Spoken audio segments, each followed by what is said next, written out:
Hi, this is Christy Reese, and we're here today to give away our Circle Fund monies from the last quarter of 2022, and it's January of 2023, and we're really excited to get started today. So we're here today with John Lintott, the co-executive director of the Colorado National Monument Association. Thanks for joining us today, John.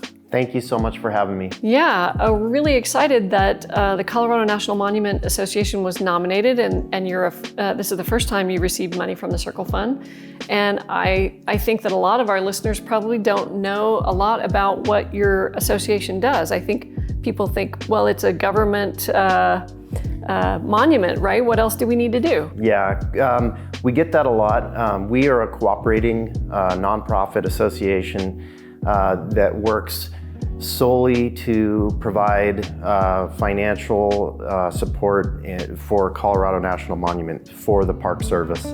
And so we exist basically to raise funds and help them out with all sorts of projects, junior ranger programs, education programs, special Park Service projects. Recently, we just helped fund the Saddlehorn Amphitheater renovation project.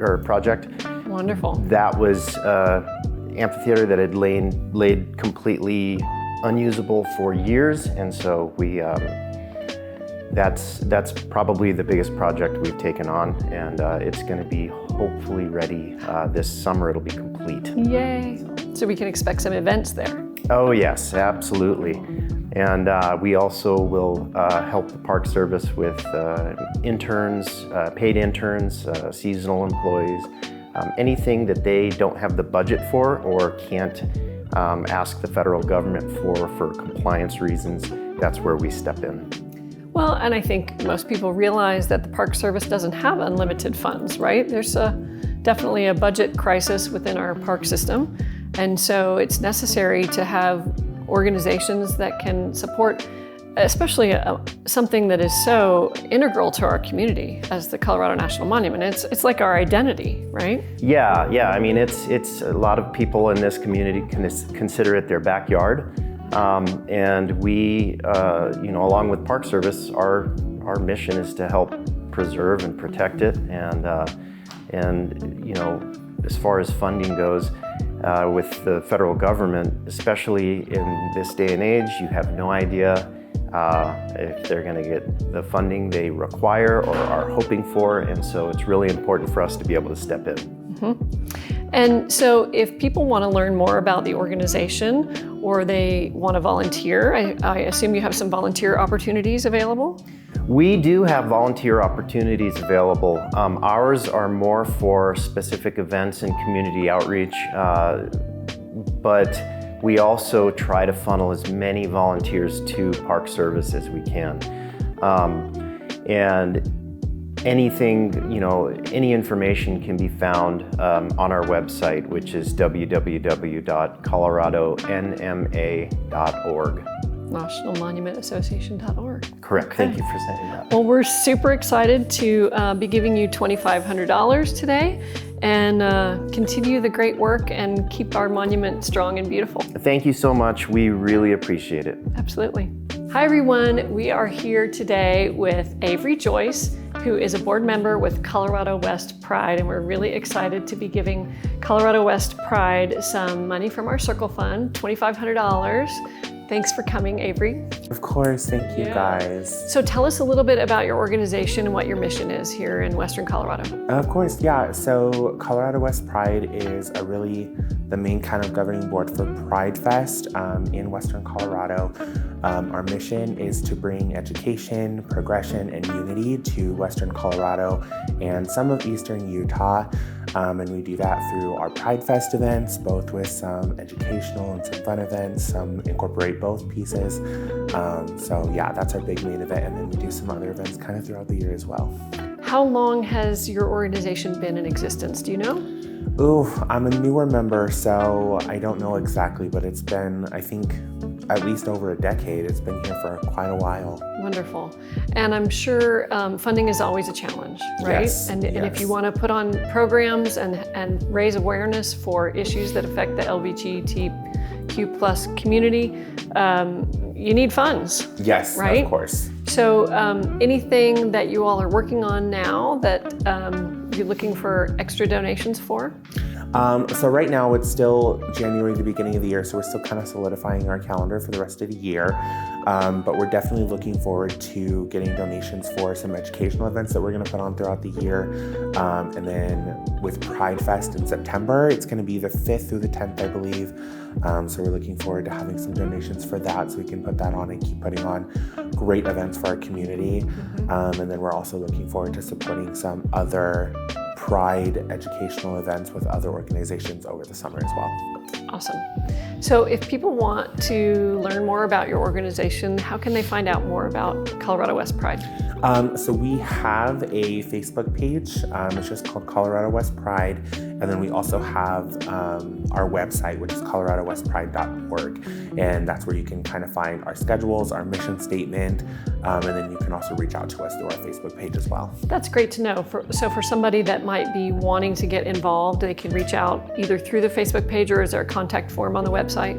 I don't know about the website, but definitely through the Facebook page. And then also, if we're pretty public community board members, so if anybody knows any of us as well, we can also take their information, bring it to the board, and present it there as well. Wonderful. Lots of opportunities to get involved, I'm sure. Yes. Okay.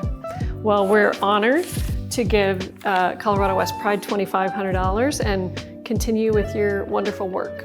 Thank you so much. We really appreciate it. You bet.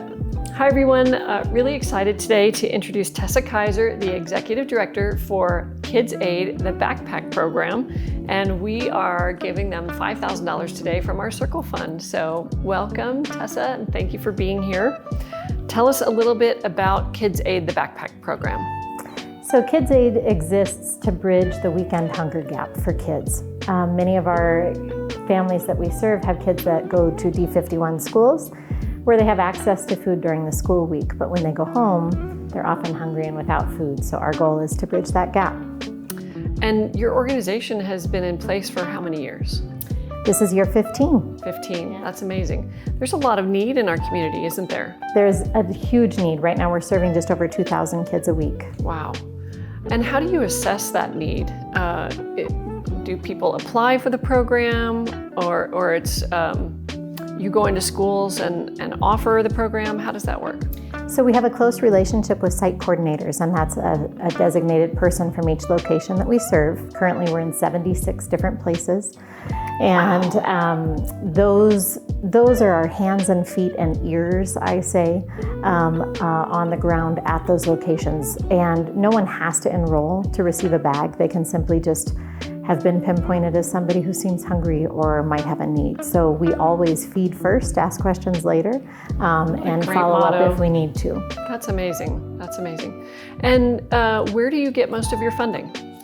Our community is absolutely incredible. We are so much of our income comes from just the community donations, individuals, and of course things like this. We're happy to be able to give back to the community by what they're giving to us. Talk to us about volunteer opportunities. What's available for people if they want to get involved with Kids Aid?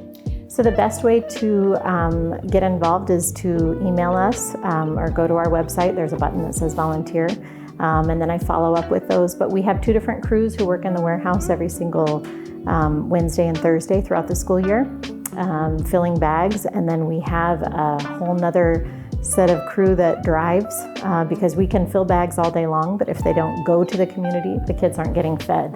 So on a weekly basis, we have about 175 people that touch or are part of the process. Wow, it's a big organization. It is, it absolutely is. Amazing.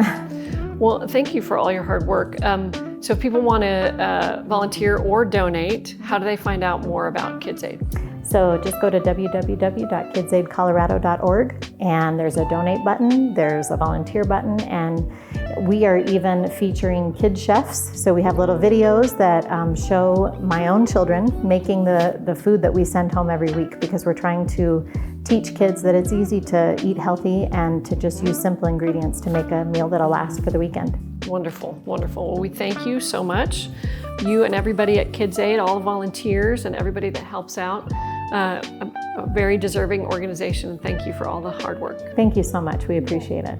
Okay, we're here today with Jenna Kretschmann, the communications coordinator, and we're also here with Puck. Hey, Puck. Oh, what are you looking at out there? Is there another Lots dog? to look at. Come over here. From Roycehurst Humane Society. Yay! Our top recipient for our Circle Fund Awards this quarter. And it's little guys like you that make it all worthwhile, right? Yes, exactly. So tell us a little bit about what's going on at Roycehurst these days. Well, Roycehurst, our mission is to promote bonds between pets and their people. So not only do we find homes for guys like Puck, we found 1,000 pets homes last year. So Yay. that was great. But we also have a lot of different programs to help keep pets in those homes once they get there. Yeah. So that's part of our mission, is just keeping them in those homes through some supportive programs. That's so important. I mean, especially through the pandemic, you guys were really helpful for people that were struggling to keep their pets or find places that they could live that would take their pets. And I know you put so much effort into that, so thank you. How are things going with the weather, and are there more pets that need help this time of year because of the cold? Well, right now we are seeing a bunch of puppies. It's, I guess, puppy season right now. We have several litters of puppies in foster care right now, so it's just puppy season. It's raining puppies right now. So get yourself down to Roycehurst and adopt a shelter dog. That's amazing. Doesn't that just sound wonderful to go see some puppies? Yes. Tell us again about your website or your social media and how people can find out more if they want to volunteer or if they want to donate. Please donate. Yeah, you can find out about all of our programs and sign up to foster, volunteer, donate, all at rhumanesociety.org. You can also follow us on our social media pages, Facebook, Instagram, Twitter, TikTok, all of those. And there's great photos and lots of information about events that are coming up, fundraising events, but also you guys just do fun stuff all the time. Yes. Yeah. Well, on behalf of the Christy Reese Group, we are excited to present you with this check for $10,000. Thank you so much. We're so grateful for this. Yeah, thank you for all the great work that you do in our community and helping our pets and helping our residents. We Thanks. appreciate it.